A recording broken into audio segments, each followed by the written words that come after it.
malaman at malalaman nyo yan. Ang unahin muna natin ngayon, etong kalagayan ni Tito Soto, mga kababayan, dito po sa Senado. Naku po, napakadelikado nga po talaga ng kalagayan ngayon ni Tito Soto, lalong-lalo na dahil itong si JB Ejercito mukhang hindi po, mga kababayan, gusto ang tinatakbo ng direksyon ng pag-iimbestiga ng Senate Blue Ribbon Committee dahil sila daw po ang nasusunog ang kanilang bahay. Halina't puntahan muna natin, mga ka-GP Natics, ang usapin or usapan. Dito po, ito kasi maganda nating pakinggan, ano? Napakadami po ng idea na pwede nating makuha dito po sa interview nitong si Christian sa kanyang podcast, itong si Barry Gutierrez at itong si Ronald Llamas. Ayan, ang pakinggan natin. Senator Edu, magandang gabi. Ayan. Magandang gabi. Sir Manuel Uy, thank you. Good evening. Problema rito, talagang binild up na kagad yung kanyang framework. Talagang meron siyang maayos na structure, no? Yung ganyan, no? Talagang Dominican yung kanyang ontology, eh. Di ba gano'n naman? Uy, bumanat na ontology. Grabe. Okay. Basta ako, masunurin ako sumunod sa structure, ah. So, hindi ko alam kung sino yung laging lumilihis. Alam ko, hindi ako yun. Ang panahon ngayon, madness. No? Yung panahon ngayon, disruption. No? Tapos, Aquarius Bueno. Nakatago yung method in the disruption. Method in the madness. Diba? Ayos. Anong point? Sinasabi ko, masyado kang normal. No? Para sa shout out. Sa mundo ito na hindi normal. No? Hindi mo nakikita, saan ka ba galing kuweba? Hindi mo nakikita yung paligid mo. Alam mo, ang sarap na ganitong usapan, ano? Sige, nagsimula tayo sa kuweba. Sabi ko sa inyo, matcha-challenge yung structure in my head. Simula pa lang ito. Okay. Kuweba ba pinag-uusapan natin? Sino kaya yung nag-post kanina sa Facebook? Tago natin sa pangalang Ronald Llamas. Meron siyang pinost. Sabi niya, dapat daw ito mga senador, imbis na nagpasa ng resolusyon para sa house arrest kay Duterte, dapat daw, ipinilit na lang na bumalik tayo sa ICC. Kaya ako napakomment ako, Sen Edu, saan kuweba po ba kayo nakatira? Titignan mo isa-isa itong mga senador na ito, mukha bang maiisip nila yun?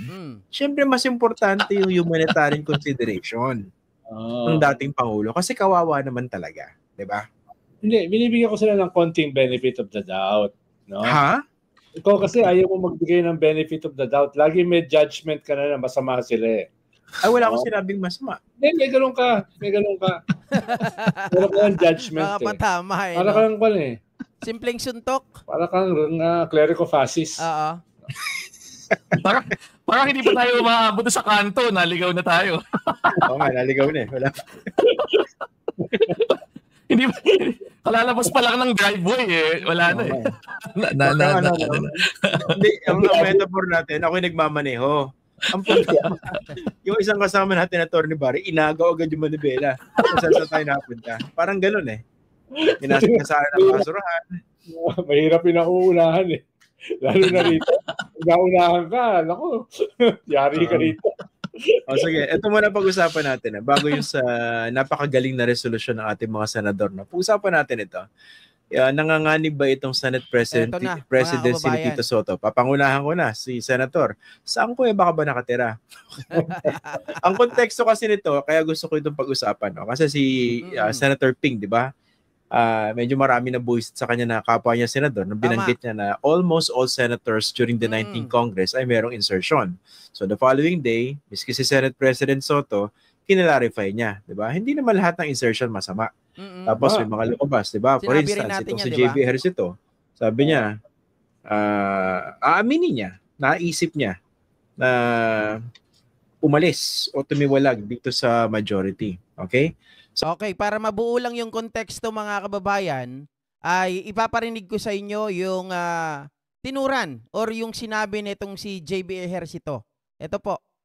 Sa totoo lang po, I have to be honest, muntik na rin po kung nag-isip na umalis sa majority Okay. kasi parang kung ganitong direksyon, sinusulog na natin ang sariling bahay natin, ating colleagues, napapabayaan natin, nakakalimutan natin yung mga tunay na salarin.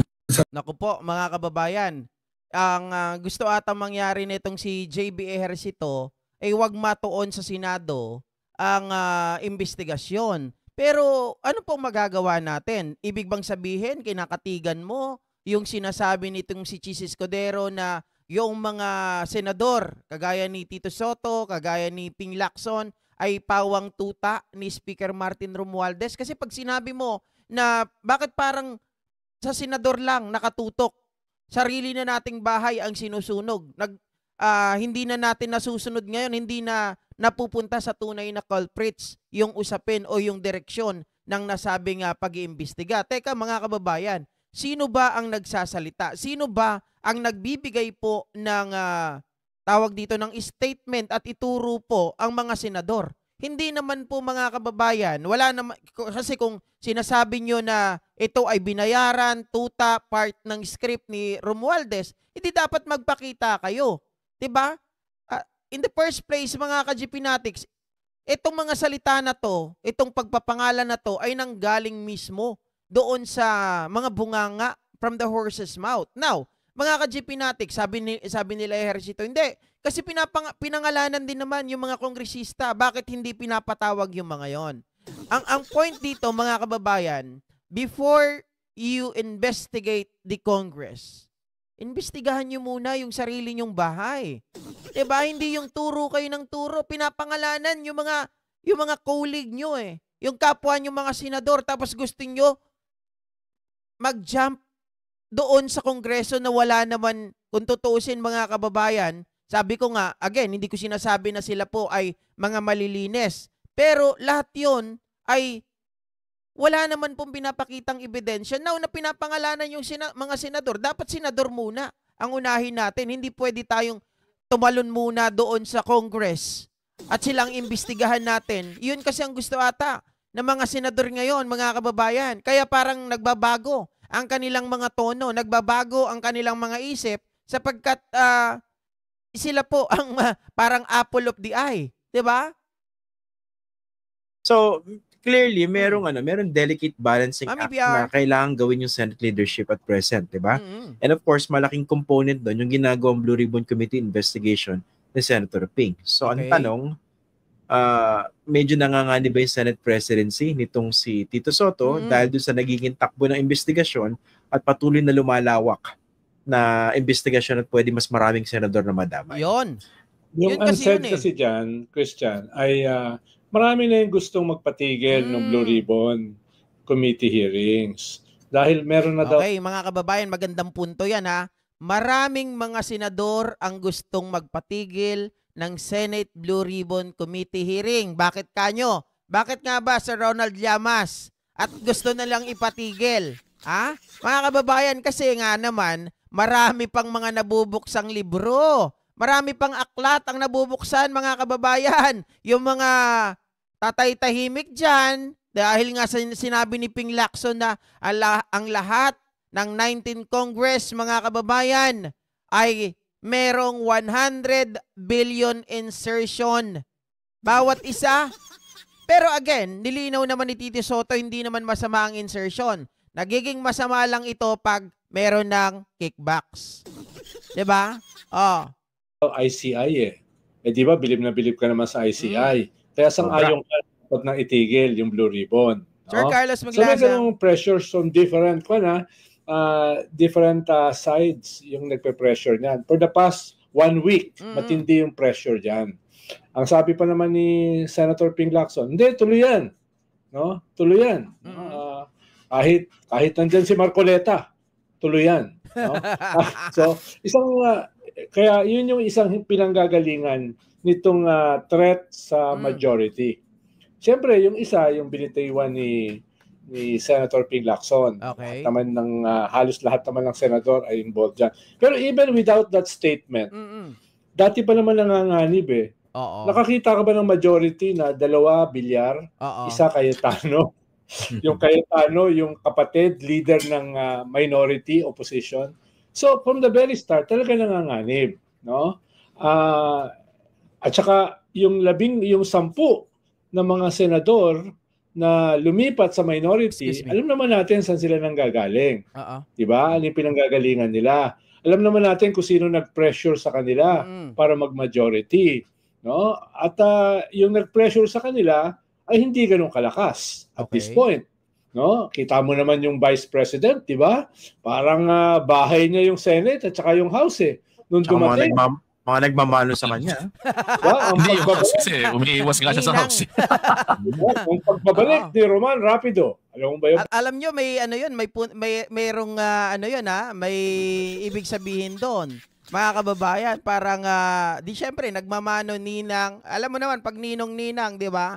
Mga kababayan, yung mga inaanak niyan, yun ang mga ano niya, yun ang mga galamay niya.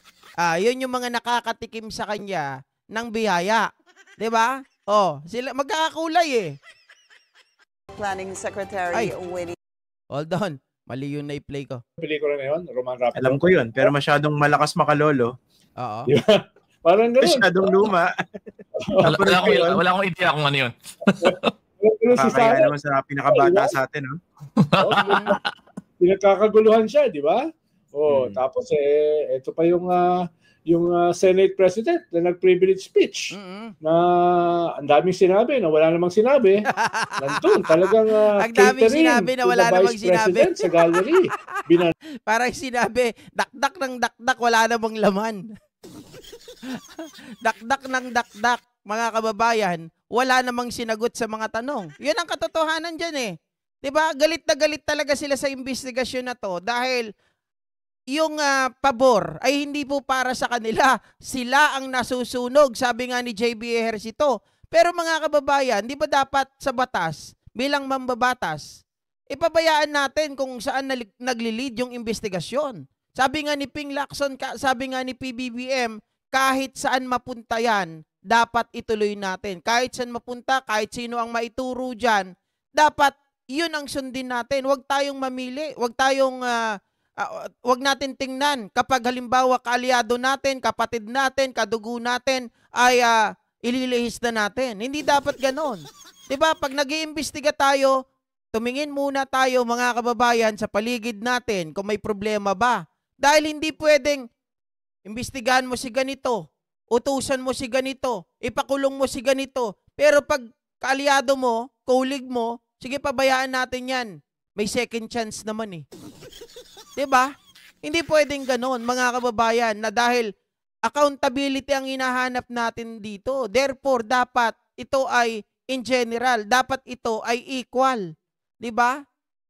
Nanatan talaga yung impeachment. So talagang medyo delikado from the very start.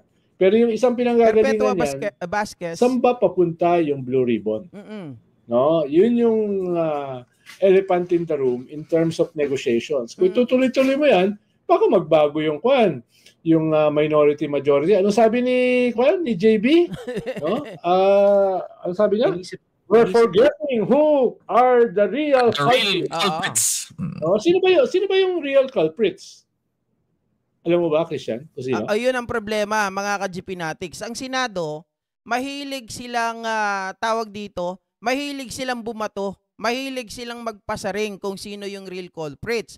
Ang problema sa kanila, even the former Senate President, Chis Escudero himself, mga kababayan, doon sa kanyang privilege speech na nagpayabang lang kay Sara Duterte, he didn't even, 'di ba, mga kababayan, hindi niya po kumbaga dinepensahan yung sarili niya. Hindi niya po ipinagtanggol yung sarili niya. Hindi niya sinagot yung mga issue. Bagkus, mga kababayan, ang kanyang pong mga sinabi, ang kanyang mga binitawan ay puro pawang chismis.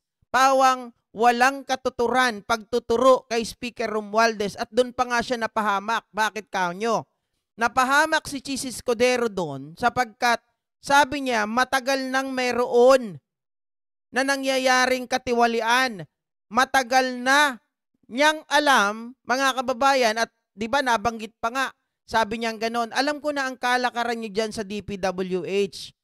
Kaya babaan niyo ako ng proyekto.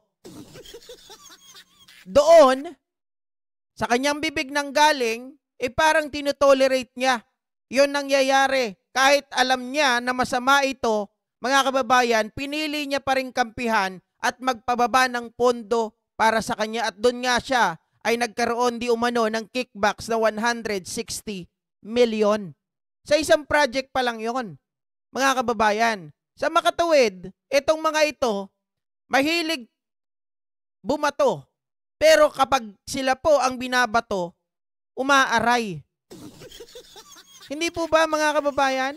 Di ba dapat sagutin mo muna yung issue? Sagutin nyo muna yung mga nangyayari dyan sa kapaligiran ninyo. Bakit hindi nyo napapansin? Bakit yung iba ang binabato ninyo? Di ba?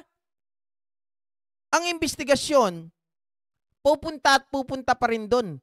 Pero yung sinasabi nyo, the real culprits are, mga kababayan, kung alam nyo naman pala bakit hindi nyo pangalanan? Bakit hindi kayo maglabas ng ebidensya para patunayan ang aligasyon ninyo? Hindi pwedeng bunganga lang, hindi pwede gawa-gawang testigo lamang. Mga kababayan, at yan yung pag-uusapan natin mamaya, hinggil po dun sa problema ni Marcoleta. Diba?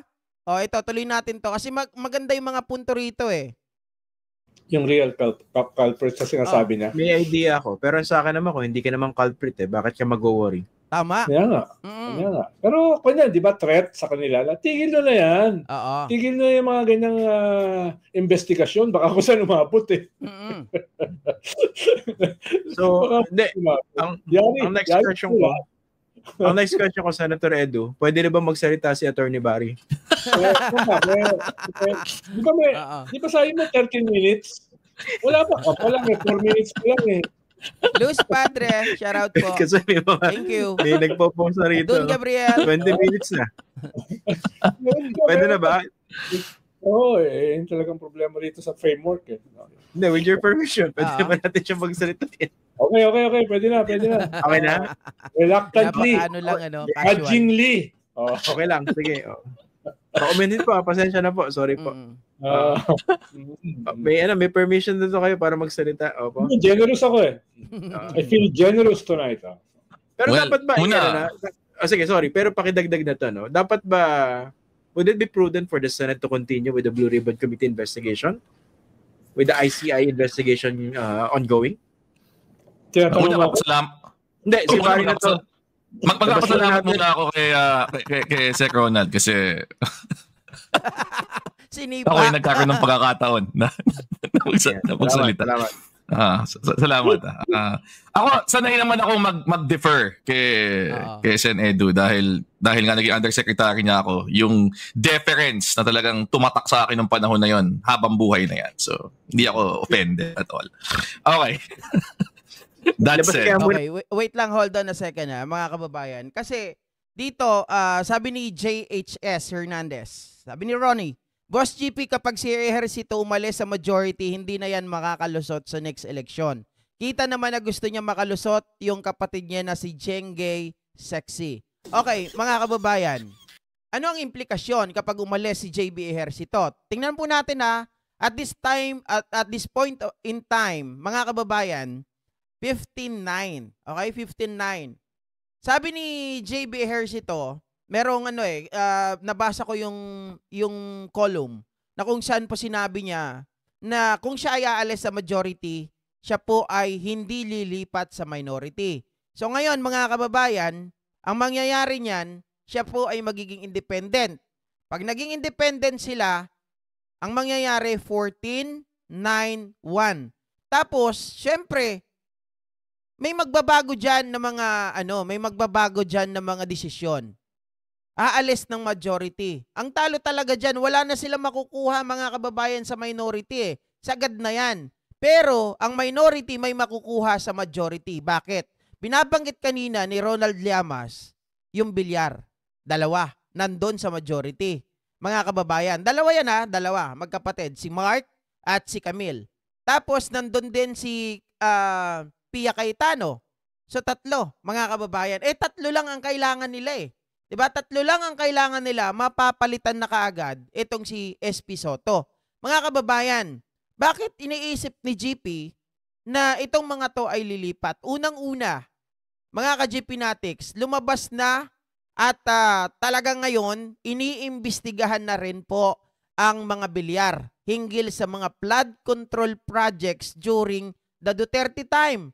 And remember, he was the one na nag-appoint mga ka-GP Natics kay Alcantara. 'Di ba? At maging itong si Bryce Hernandez, mga kababayan. So dahil ngayon, ang pangalan nila ay nadadawit na at gusto nilang ipatigil ito, kapag hindi pinatigil, lilipat sila ngayon doon sa kabila. At kapag lumipat sila doon sa kabila, mga kababayan, kasi ano yan eh, kung saan sila pabor sa kanila, doon sila kakampi. Kapag alimbawa ipinangako sa kanila ng magiging Senate President, let's say for example, ang magiging Senate President is si Cayetano or si Marcoleta, pwedeng dalawa eh. 'Di ba? Pwedeng yan ang pagpilian, Marcoleta or si Cayetano. And ipangako sa kanila na ititigil na ang Senate Blue Ribbon Committee. Mga kababayan, pabor sa kanila 'yon. So therefore, maari dahil nga po sa pangalan nila ay nakakaladkad na ngayon ang pamilya Villar, pwede silang lumipat sa kabila. At dahil, mga kababayan, syempre magkapatid naman yan si Allen Peter Cayetano at si Pia, kung itutulak na maging Senate President yung kapatid niya, 'di ba, si Mr. 10K, maaari siyang lumipat doon. So, madali lang mga kababayan, mangyari ang pagpapalit po ng liderato diyan sa Senado. Ganun lang kabilis. Hindi tayo papahirapan ng gusto niyan, mga kababayan. Kaya lang, syempre, on our part, medyo hindi maganda yon. 'Di ba? Kasi, bakit? May mga itinatago eh. Lilipat sila, gusto nila magpalit ng panibagong liderato sa Senado para mapagtakpan ang kanilang mga mali. Para mapagtakpan yung kanilang mga kakupalan. 'Di ba? Ganun lang 'yun, mga kababayan. Kung saan po papabor, doon sila papanig. Kapag gusto nilang pigilan ang deeper na investigasyon pa dito sa flood control projects, just a split seconds, pwede 'yun mangyari. Ito, pakinggan natin more detail na pagpapaliwanag nitong sila Barry Gutierrez at itong si Ronald Llamas. Ano natin? Kasi tingin si Tingin tagad yan. Hindi convinced yung host. Parang hindi convinced. God said. Una, tingin ko yung pressure para ipagpatuloy, napakalaki pa rin. Kasi right now, dahil kinol off na nung House yung kanyang investigation, at yung ICI naman ay nagmamatigas pa rin na ayaw magkaroon ng public hearings doon sa kanilang mga investigasyon. Senado lang talaga ang napapanood ng mga tao para makakuha ng direktang impormasyon dito sa ongoing saga na unti-unting lumalabas yung extent. Sino ba yung mga politikong involved diyan, gaano kalaki ito, etc. Halos lahat 'yon sa Senado nanggaling eh. Doon sa investigation na sinasagawa ni Senping eh. So tingin ko yung pressure to actually continue galing sa publiko dahil ito na lang yung tanging venue para may malamang direkta ang taong bayan. Napakalaki. Pero given ang nipis nung nung majority ngayon 15-9 eh. Pero maganda yung katanungan ni Christian Would it be prudent, mga kababayan, kung ipagpapatuloy pa yung Senate Blue Ribbon Committee or itigil na? So it's a matter of decision, proper decision making, mga kababayan. 'Di ba? Kung ititigil ba nila Lacson para hindi maalis si Tito Soto or itutuloy ba natin ito whatever gonna happen? Ganon ang katanungan doon. Ipagpapatuloy ba natin ito whatever gonna happen?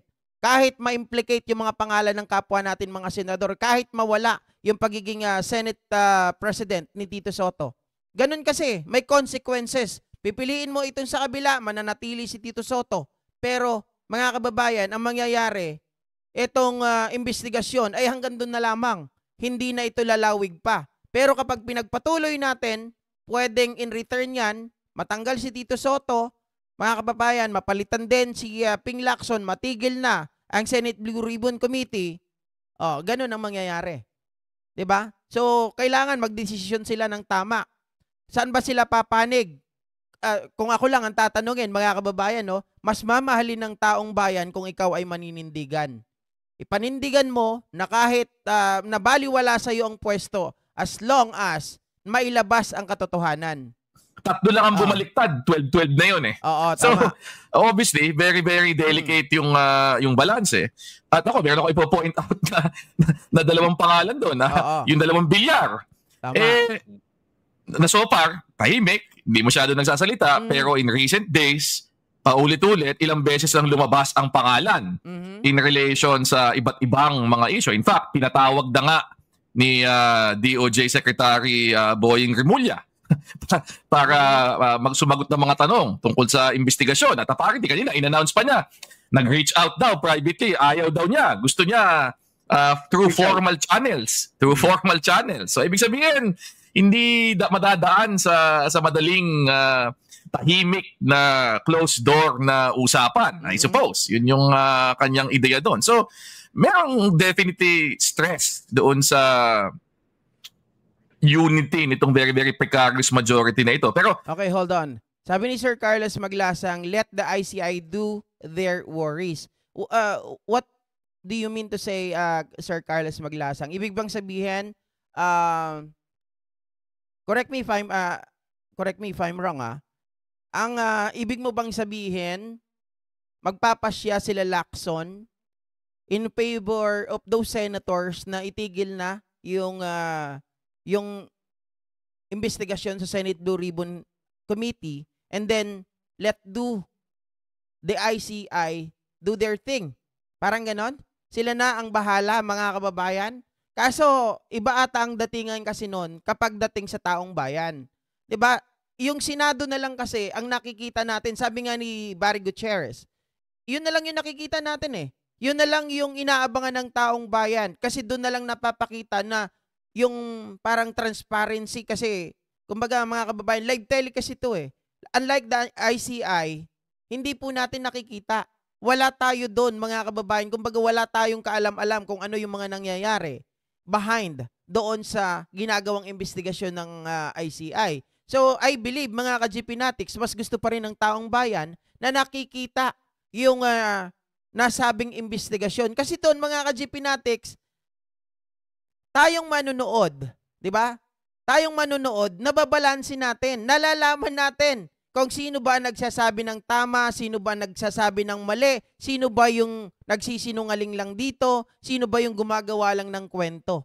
Meron tayong sariling perception, mayroon tayong sariling binibitawan na mga opinion. At nakikita natin yung gesture. Unlike the ICI, mga kababayan, kung pababayaan ni Ping Lacson, sasabihin, sige, i-stop na natin ito para hindi tayo mag-away-away. Let the ICI do their thing. Mga ka-GPnatics, would you think na gugustuhin ng taong bayan na ganon? Kasi in my own opinion, pag ganon ang ginawa ni Lacson, ayaw nilang i-compromise yung kanilang posisyon. Ayaw nilang mawala yon. At kapag halimbawa ganon ang ginawa nila, Sir Carlos Maglasang, I do believe na paglalaruan lang sila ng minority. Diba? Tatakutin lang sila. Whatever the minority wanted to do, let's say for example, mga kababayan, meron silang gustong makuha. Tapos ngayon, para makuha nila yon, kailangan nilang takutin yung majority. Sige, kung gusto ninyo, ganito, pag hindi nyo kami pinagbigyan, magpapalit tayo ng panibagong liderato. Diba? Pwede nilang magamit yun. Pag pinakita mo kasi na may takot ka sa kanila, kaya ka na nilang paikutin sa kanilang mga kamay. So dapat, mga kababayan, sabi nga, would it be prudent na itigil? Hindi. It is prudent, mga kababayan, na hindi po itigil ang investigasyon. Bahala na kung saan makarating, kung sino ang mapangalanan, kung sino ang masasabi dito na tunay na culprit. Kung hindi naman yan yung pinaka-culprit, kung ito naman ay alam natin, kasangkot din naman, bakit natin pipigilan? 'Di ba? Lahat yan, mga kababayan, pantay-pantay. Oh, kahit sabihin mo may pinaka-pinuno, mayroong pinaka-ganid dyan, kung ikaw nakinabang ka, dapat ka pa rin na maging accountable sa mga nangyayaring ito. Sabihin ko lang, yung change of Senate leadership, Dexter Valdez ito ay... Ito, magdi-defer ako again sa aking boss dito. Yung change in Senate leadership, isang side lang nung usapan yung paghina ng support for the current president. The other side of it is, meron bang ibang alternative na makakakuha ng suportang iyon? Right now, ang minority leader and therefore the most logical successor, kung sakali mang magkakaroon ng shift in leadership, si Senator Alan Peter Cayetano. So ang tanong dyan, kahit na medyo nanghihina na nagkakaroon na ng panghihina ng loob, sabihin na natin, dito sa leadership ni Tito Sen, sa kasalukuyan, dahil dito nga sa direksyon nito, nagkakaroon din ba ng pagtibay naman ng suporta para, well, I suppose, if we assume na siya yung logical successor kay Senator Alan Peter Cayetano. Yun yung tingin kong isang katanungan na equally important dito sa pag-assess na ito. Senator, I don't know whether you agree with me, no? Kasi talagang ang lalim ng bench ng Senado Parang lahat sila pwede maging Senate President, no? Sarcastic. Teka lang, hindi ko mapanindigan yung joke ko. Teka lang. Baka naman, di ba, you also have a former Senate President in the current majority leader, di ba, si Mig Zubiri. Hindi ba yun acceptable compromise or third option kung ayaw nila dito kay Alan Peter Cayetano? Kung sakasakali lang, hindi naman sinasabing tanggalin si Tito Sen, di ba? Senator, well, sa nakikita kong mga kababayan, if not Cayetano, it would be Marcoleta. Kasi si Marcoleta yung pinangaharap nila tuwing may mga privilege speech, tuwing may mga dyan, di ba? May debate. Si Marcoleta ang inaharap nila So, ngayon, mga kababayan, parang nakikita ko wala nang pag-asa itong mga minority kung hindi, di ba? Pag halimbawa shifting of leadership, either Cayetano or Marcoleta lang yan ang kanilang pipiliin. Wala nang iba. Dalawa lang ang nakikita ko dyan, mga kababayan. Wala namang may ibang tao na may utak dyan na kayang makipagdebate. Sila Amy, wala rin naman 'Di ba? Wala. Sino pang iba? May mga utak yung iba, no? Kagaya po nila Pia Cayetano, 'di ba? Pero mga kababayan, yung quality ng pagiging leader, nandun ba sa kanila? Wala. So, nakikita ko lang talaga dyan na masisilip ng nasa minority na maging leader, maging senador or Senate President nila ay itong si Cayetano, si Mr. 10K at si Mr. 2K. Diba? Would you agree, mga kababayan? Yun lang yun. Wala nang iba yan. You have your 20 minutes. Baka ito kasi yung 20th Congress na ito. Baka dito pinakamaraming magiging Senate President. Yun lang. Ang nipis kasi talaga Napakanipis. Revolving door policy ba? Other way Baka bawat buwan may bago ka Senate President. Problema naman ng present majority, no? Yung minority kasi ngayon, pwedeng may kunin sa majority. Yung majority, parang walang makukuha dun sa minority. Totoo yan. Real talk yan. Sagad na, no? Sagad na. Yun yung problema nila. Kaya kung yung possibility na magbago yung balance of forces sa bagong Senate President, mas may edge yung minority kung sakali. No? Dahil nga 3 dun sa 15 ng majority ay very dubious na talagang nandun dahil naniniwala sila dun sa leadership Teka lang. Soto. At saka, Gusto ko to. May mga utak sila lahat, kaso karamihan sa kanila ay hindi nag-iisip ng tama.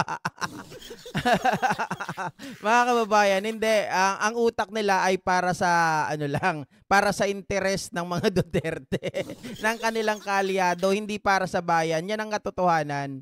Ni Ping Lacson at saka ni Risa Hontiveros. Dahil practically, yung tatlo yung leader ng majority ngayon. No? So at least tatlo, if not more, dun sa majority, ay hindi ako sigurado kung talagang nandyan sila para dun sa present leadership ng majority. No? Kaya yun yung dilemma. Pero ang tanong din, what would it take for Senate President Soto to keep the position? Kasi pwede bang isipin ng iba na paano ko isakripisyo yung Blue Ribbon Committee? Si Ping Lacson palitan. Ang isa kasing foil dyan, Christian, yung Malacanang. No?